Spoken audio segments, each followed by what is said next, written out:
ఆదివాసీ నాయక్పోడు విద్యార్థి సంఘం తెలంగాణ రాష్ట్రం ఈ మధ్యకాలంలో తెలంగాణ రాష్ట్రం ఒక నివేదిక జారీ చేయడం జరిగింది.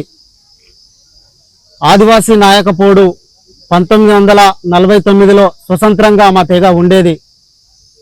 వాస్తవంగా కూడా 1950లో ఏదైతే కులగణన జరిగిందో 1950లో గోండు కింద సబ్ క్యాస్ట్గా ఇంక్లూడింగ్ చేయడం జరిగింది.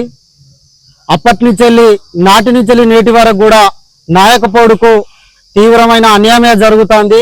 విద్యా ఉద్యోగ ఉపాధి రాజకీయ రంగాల్లో అనేకమైన అన్యాయమే జరుగుతుంది. కాబట్టి మాకు ప్రత్యేకమైనటువంటి సీరియల్ నెంబర్ కేటాయించాలి. అదేవిధంగా 16,000 తెలంగాణ రాష్ట్ర వ్యాప్తంగా 16,000 జనాభా ఉన్నదని ఈ మధ్యకాలంలో రాష్ట్ర ప్రభుత్వం డిక్లరేషన్ చేయడం జరిగింది. ఇది మొత్తంగా కూడా అవాస్తవమని మేము తెలియజేస్తున్నాం.